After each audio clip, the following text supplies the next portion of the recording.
নমস্কাৰ এই মুহূৰ্তত অন্য এটা খবৰ লৈ আহিছো মুছলমান পৰিয়ালক হিন্দু ধৰ্মলৈ ধৰ্মান্তৰকৰণ কৰি এইবাৰ বিপদত পৰিছে কেইবাটাও হিন্দু সংগঠন হিন্দু ধৰ্মলৈ ধৰ্মান্তৰকৰণ কৰি বড়ো উপাধি দিয়াক লৈই এক বিতৰ্কৰ সৃষ্টি হৈছে ক্ষুভিত হৈছে বড়ো সমাজ এই মুহূৰ্তত সবিশেষ আমি আপোনালোকক জনাবলৈ চেষ্টা কৰিম মুছলমান পৰিয়ালক হিন্দু ধৰ্মলৈ ধৰ্মান্তৰকৰণ কৰি ক্ষমা খুজিছে এইবাৰ হিন্দু সংগঠনে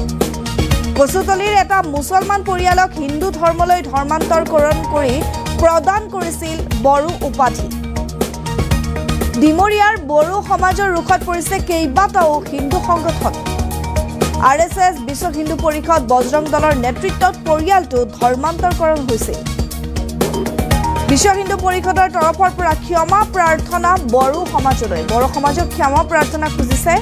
বিশ্ব হিন্দু পৰিষদে মুছলমান পৰিয়ালক হিন্দু ধৰ্মলৈ ধৰ্মান্তৰকৰণ কৰি বড়ো উপাধি প্ৰদান কৰাক লৈই বিতৰ্কৰ সৃষ্টি হৈছে সমগ্ৰ ঘটনা কালিৰ দিনটোত সংঘটিত হৈছিল আৰু এই ঘটনাৰ বাতৰি সম্প্ৰচাৰৰ পিছতে জাঙুৰ খাই উঠিছে সমগ্ৰ ডিমৰিয়াৰ বড়ো সমাজ বড়ো উপাধিৰ বাদে অন্য উপাধি দিবৰ বাবে আদালতত আবেদন বিশ্ব হিন্দু পৰিষদৰ বড়ো উপাধি প্ৰদান কৰাটো কোনো কাৰণতে ডিমৰিয়াৰ বড়ো সমাজে গ্ৰহণ নকৰে বুলিও মন্তব্য কৰিছে অজানিতে কৰা ভুলৰ বাবে এবাৰ নহয় হাজাৰবাৰ ক্ষমা বিচাৰিছো বুলি মন্তব্য হিন্দু সংগঠনৰ পূৰ্বৰ মিলাপ্ৰীতি ভাতৃত্ববোধ বজাই ৰখাৰ আহ্বান বিশ্ব হিন্দু পৰিষদৰ তৰফৰ পৰা এই মুহূৰ্তত আমি দৃশ্য দেখুৱাবলৈ চেষ্টা কৰিম কেনেধৰণে কালিৰ দিনটোত হাফিজ আলী আৰু ৰিজৱানা বেগমে মুছলমান ধৰ্ম ত্যাগ কৰি বা ইছলাম ধৰ্ম ত্যাগ কৰি তেওঁলোকে হিন্দু ধৰ্মলৈ পৰিৱৰ্তিত হৈছিল বা তেওঁলোকে ৰূপান্তৰিত হৈছিল দৃশ্য দেখুৱাই আছো হাফিজ আলীয়ে নাম লৈছিল ৰাহুল বড়ো আৰু ৰিজৱানা বেগমে নাম লৈছিল ভূমিকা বড়ো আৰু উপাধি বড়ো দিয়াৰ বাবে আসলে বড়ো প্ৰদান কৰাৰ বাবে এক বিতৰ্কৰ সৃষ্টি হৈছিল উল্লেখ কৰিব লাগিব আৰএছএছ বিশ্ব হিন্দু পৰিষদ বজৰং দলৰ নেতৃত্বতে এনেধৰণে হৰে কৃষ্ণ মন্দিৰত যি এক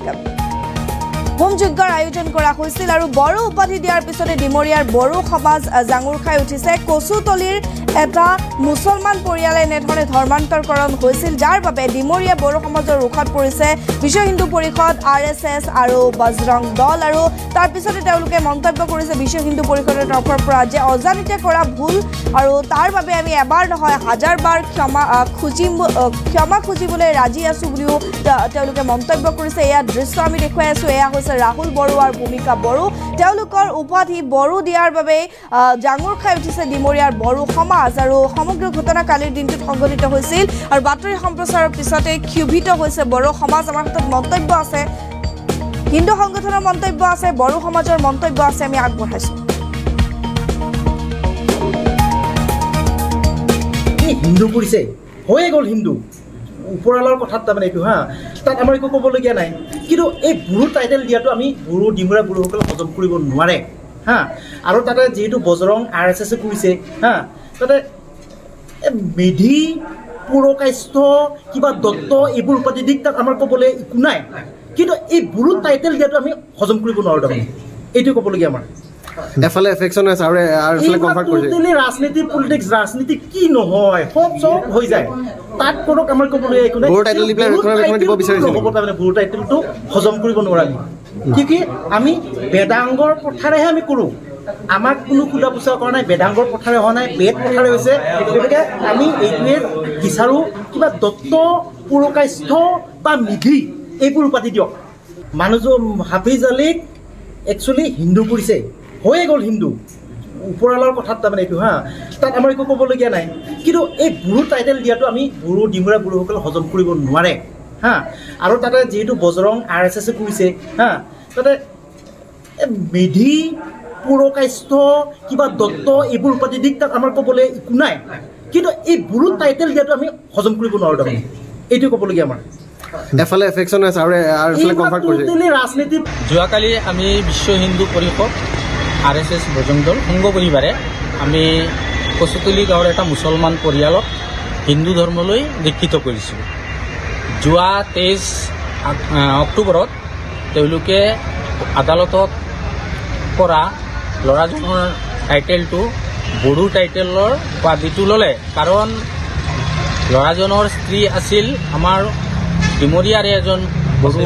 বড়ো ছোৱালী গতিকে সি বড়ো টাইটেলটো লৈছিল আৰু যোৱাকালি উদ্ধাৰ কাৰ্য হোৱাৰ পিছত